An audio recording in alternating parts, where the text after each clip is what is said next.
Veo que ya tenemos con nosotros a la doctora Belén Alfonso. Belén, buenas tardes. Buenas tardes, ¿qué tal, Manel? Muchas gracias por la invitación, un año más y enhorabuena por todas las visualizaciones.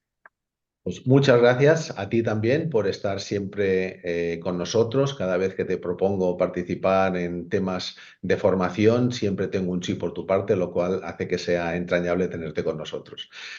Hoy, por motivos de agenda, no vamos a tener al director, al doctor Carlos Mateo, porque lo tenemos en no sé qué país, en un curso de retina, pero seguramente la semana que viene, que volvemos a tener curso, lo tendremos aquí con nosotros. Belén, hoy el título que tenemos es un poco peculiar. A mí me ha gustado mucho, sobre todo la parte final. Dice, cirugía del dioptrio ocular, sal y pimienta. Nunca había visto un título así. Bueno, había que darle un poquito de emoción, ¿no? Para que no se supiese mucho el contenido. Esa era la idea. Muy bien. Antes de pasar a ver el vídeo, Belén, ¿nos puedes hacer un avance de 30 segundos de qué es lo que vamos a ver hoy? Bueno, tampoco lo quiero desvelar, me gustaría que lo vieseis directamente en el vídeo, pero un poco la idea cuando pusimos ese título es que al final un paciente le operas hace muchos años de cualquier cosa, de lo que sea, y luego te quedas con el paciente y le tienes que seguir durante muchos años. Tienes que pensar en ese paciente en el futuro y no solo lo que le pueda pasar a la cirugía que hemos hecho, sino a las cosas que le puedan ir pasando a ese paciente a lo largo de su vida. Por lo Ujú. tanto, el acompañarlos y el ir intentando ajustar según sus necesidades y según la época de su vida, poder ayudarles según las necesidades en ese momento, pues es un poco la idea de este vídeo, ¿no? Y ver las cosas y los accidentes que podrían suceder con el paso de los años. Muy bien, pues si te parece, vamos a ver el vídeo y volvemos a contactar contigo. Fenomenal. Adelante, vídeo, por favor.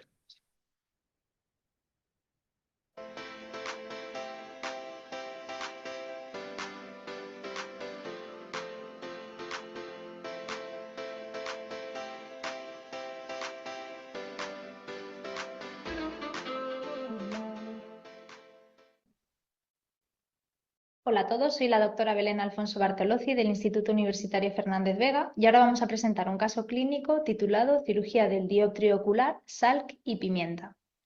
Como hemos visto en ediciones anteriores, este concepto engloba las cirugías combinadas, ya sean simultáneas o diferidas, de la córnea y el cristalino, consideradas ambas como una unidad funcional. Este caso se trata de un paciente de 48 años que había sido intervenido de PRK en ambos ojos en 1995. 20 años después acude a nuestro centro con una progresión miópica en el ojo izquierdo de 3 dioptrías y con una fibrosis subepitelial clara que limita la agudeza visual. La longitud axial en ambos ojos reflejaba la concordancia en la anisometropía del paciente, siendo el ojo izquierdo mucho más miope que el derecho. Además, en la OCT de segmento anterior se puede ver que la zona de fibrosis se mantiene en esa zona subepitelial, respetándose las capas más profundas de la córnea. En esta revisión que veis ahí, realizada por Mosifar el año pasado, se explica perfectamente la fisiopatología y las causas del Haze post-PRK. Como ya sabemos, se desarrolla como una respuesta inflamatoria a la agresión epitelial intraoperatoria. Cuando se rompe el epitelio corneal y la membrana basal, comienza un proceso muy complejo de cicatrización de heridas mediado por citoquinas que puede tardar hasta 8 semanas. Si por alguna razón la propia regeneración epitelial tarda más de una semana en recuperarse, que sería lo habitual, la proliferación prolongada de miofibroblastos y el depósito excesivo de matriz extracelular pueden provocar el desarrollo posterior del Haze. Si analizamos el estado de la retina, se puede ver también la presencia de un estafiloma macular amplio. Este estafiloma por sí solo limita la agudeza visual del paciente. Pues bien, dadas las características del caso, decidimos realizar un trasplante lamelar anterior superficial, también conocido como SALC, según la nueva clasificación histológica de Sarnícola, y lo hacemos asistido mediante láser de femtosegundo. Para la cirugía, en primer lugar, preparamos la cámara artificial, donde colocamos la córnea donante. Con el láser de femtosegundo, programamos un corte de 100 micras con un diámetro de corte de 8 milímetros y lo marcamos con una F. Una vez obtenido el lentículo, realizamos la trepanación en el receptor, también de 8 milímetros. Sujetamos el ojo con un anillo de goma y realizamos el corte. Una vez finalizado, lo levantamos con la ayuda de un Sinski muy despacio y con mucho cuidado de no desgarrar. También podemos ayudarnos con una pinza del 12. Secamos muy bien el lecho receptor y colocamos el injerto en su posición correcta. Lo secamos todo de nuevo y lo planchamos de dentro hacia afuera y quitamos el epitelio en los 360 grados de la córnea receptora. Como se puede ver, con esta técnica no empleamos suturas, simplemente colocamos una lente de contacto terapéutica al finalizar la cirugía. Un año después del SALC, la córnea está transparente y la refracción miópica ha aumentado debido a la restauración de la arquitectura corneal y coincidiendo con la longitud axial del paciente. En cuanto al astigmatismo, tanto refractivo como queratométrico, como se puede ver, es bajo, de 1,5 dioptrías. Dada la mejoría en la transparencia corneal y la anisometropía que ahora presenta el paciente, se realizan los estudios pertinentes para el implante de una lente fáquica de cámara posterior. Como veis, la cámara anterior es buena y el contagio endotelial también, de unas 2.300 células. Por lo tanto, se realiza el implante de una lente ICL un año después del trasplante. En la cirugía se realizan 2 incisiones opuestas perforantes de 3,2 milímetros y en el meridiano más curvo en la córnea clara receptora, con la idea de rebajar el astigmatismo lo máximo posible. Se introduce viscoelástico, se implanta la lente fáquica en cuerpo ciliar, se retira todo el viscoelástico y se coloca la lente en su posición horizontal. Un año después del implante de la lente se observa una mejoría en la agudeza visual espontánea con una refracción baja. Además, el volto obtenido es bueno, de 546 micras. Pero 2 años después del implante de la lente, el paciente acude a consulta refiriendo un trauma contuso hacía varios días. En lámpara de hendidura se observa una hernia de iris subconjuntival, con una córnea transparente, sin desplazamiento del injerto y con un cristalino también transparente, sin signos de catarata traumática. Por lo tanto, en este momento nos planteamos realizar la correspondiente cirugía de hernia de iris para su reposicionamiento. Como el trauma había sido hacía varios días, comenzamos con una disección conjuntival y desepitelización de la zona. Además, amputamos las pocas fibras de iris expuestas y reposicionamos el resto. Suturamos la incisión y colocamos una lente de contacto terapéutica. Un año después, el astigmatismo corneal había mejorado, pero el paciente desarrolló una catarata nuclear, de ahí el aumento de la esfera miópica y la bajada de la agudeza visual con corrección, situación que continúa empeorando con el paso de los meses. Por lo tanto, decidimos realizar una cirugía combinada de catarata, explante de lente fáquica y sutura de iris. Como veis, el explante de estas lentes fáquicas puede realizarse por una incisión corneal de 3,2 milímetros. Además, la cirugía de catarata en estos casos la hacemos asistida mediante láser de femtosegundo Catalis, que centra la capsulorhexis en el ápex del cristalino. Hacemos la faco, implantamos un anillo tensor de la cápsula y realizamos el correspondiente pulido de las células anteriores. En este caso, estamos implantando una lente monofocal hidrófoba con plataforma en C en saco capsular. Una vez finalizada la cirugía de catarata, ponemos acetilcolina y pasamos a realizar la sutura de iris. Para ello, siempre utilizamos la técnica de agarwal. Como veis, con un prolene de doble aguja recta y una aguja de insulina, suturamos los bordes del defecto del iris a lo largo del margen pupilar. Después se crea un bucle que se externaliza por la paracentesis proximal y se realizan 4 vueltas a través del mismo, creando un nudo corredizo que se cierra al tirar de ambos extremos. Aquí tenemos el esquema de la técnica de sutura de agarwal con la que se crea ese nudo corredizo de Siepser modificado. Se trata de una técnica de pupiloplastia sencilla que puede realizarse a través de 2 paracentesis enfrentadas. En la última revisión realizada este año, 8 años después del SALC, la córnea se mantiene transparente y además el astigmatismo es estable, y 2 años después de la cirugía de la catarata combinada con pupiloplastia, el contagio endotelial es bueno, la refracción no se ha modificado y la corectopia traumática ha mejorado significativamente. Por lo tanto, como hemos visto, todo empezó con una fibrosis subepitelial secundaria PRK por miopía, y debido a esto realizamos un trasplante lamelar superficial tipo SALC, asistido por láser de femtosegundo, una técnica que ha demostrado ser una buena opción en casos de Hayes por PRK. Y también el implante de una lente fáquica de cámara posterior, que son una buena alternativa para las regresiones miópicas post-láser extímero. Además, como hemos visto, un trauma contuso puede abrir una incisión corneal 3 años después de una cirugía intraocular, y la lensectomía en pacientes con lentes fáquicas previas requiere de una estrategia quirúrgica específica para el explante de la lente y la posterior facomulsificación del cristalino. De la misma manera, esta cirugía puede combinarse con una pupiloplastia, que es más fácil de realizar en situación de pseudofaquia. Muchas gracias.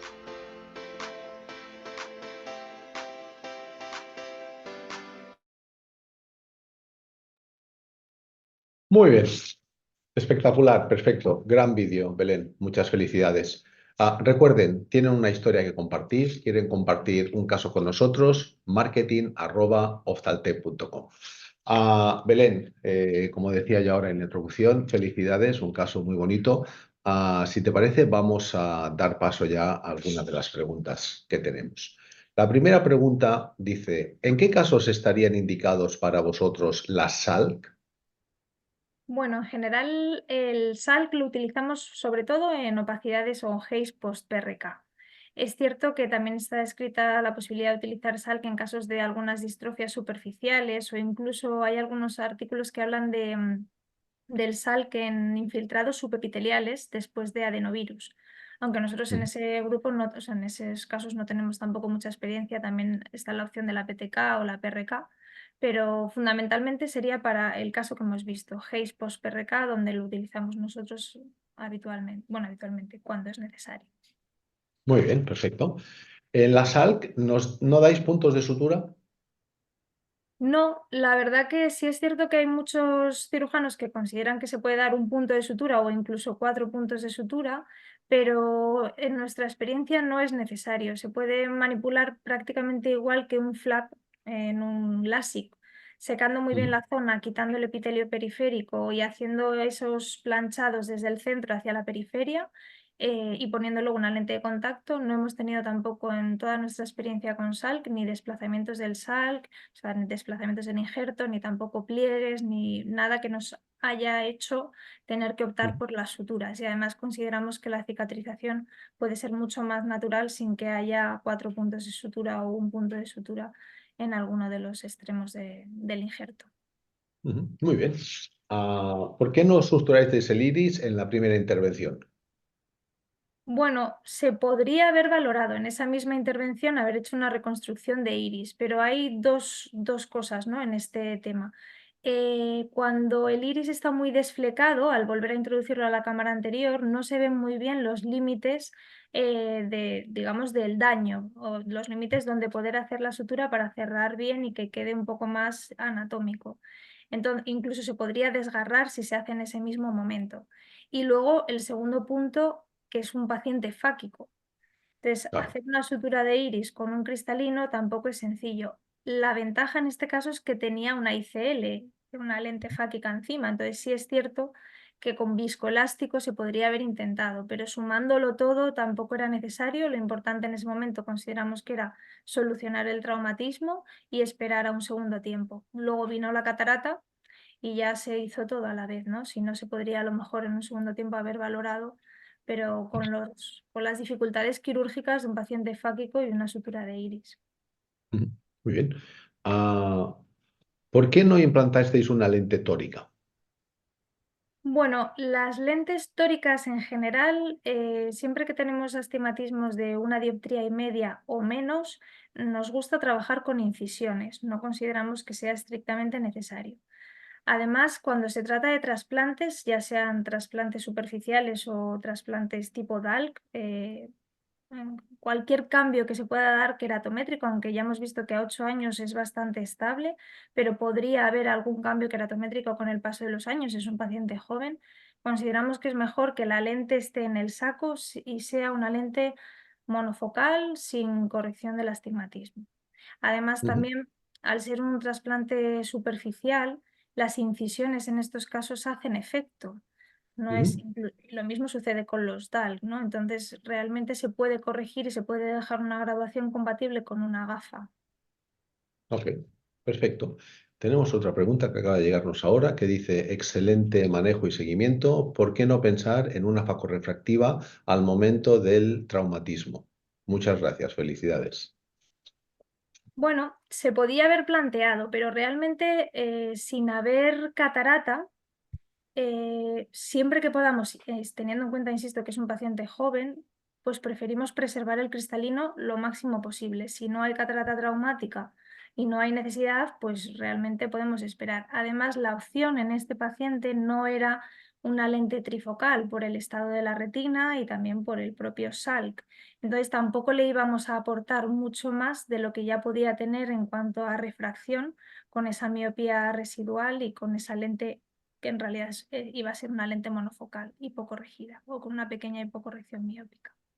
Si a Muy lo bien. mejor la opción hubiese sido una trifocalidad, pues lo podríamos haber planteado, pero aún así tampoco hubiésemos hecho posiblemente la reconstrucción del iris. Entonces, esperar un tiempo en estos casos, por lo menos entre 3 y 6 meses, sí que lo hubiésemos hecho, aunque hubiésemos optado por una lente trifocal en caso de que se hubiese podido, insisto, sin el sal, que con un buen estado de la retina, que no es el caso.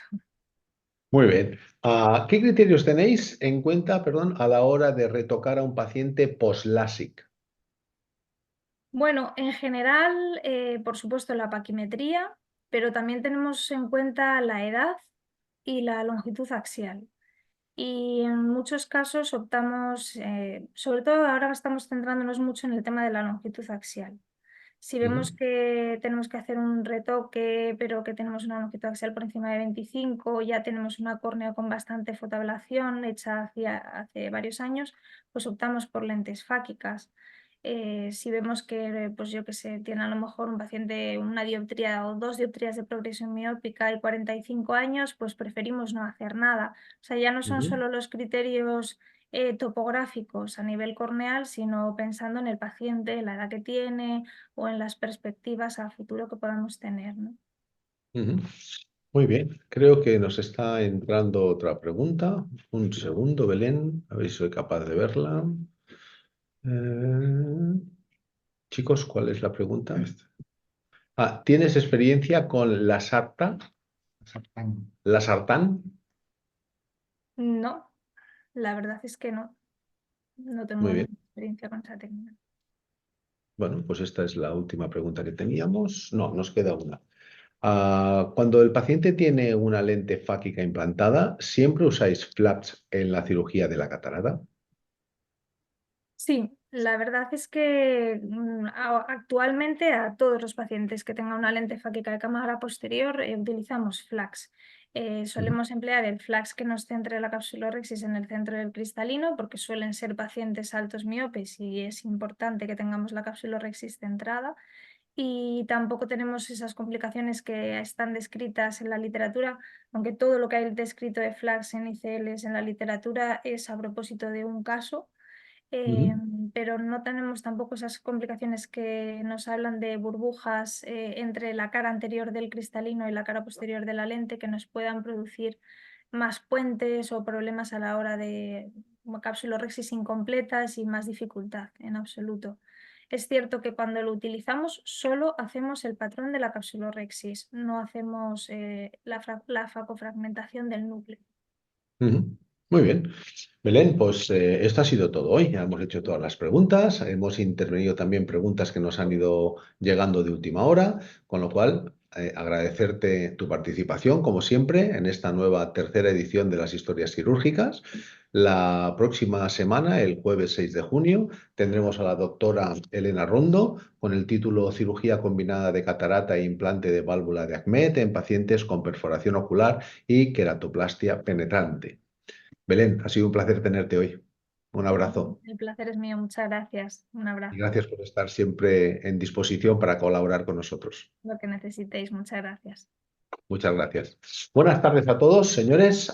Les emplazamos a la próxima sesión del jueves día 6 de junio, donde empezaremos ya con temas de glaucoma. Ya saben que en esta tercera edición tendremos 4 ponentes con temas de glaucoma y también contaremos con un moderador a partir de la del segundo caso, de la segunda edición, que será el doctor Úrcola. Nada más, buenas tardes, un placer estar con ustedes y nos vemos el jueves próximo. Hasta luego.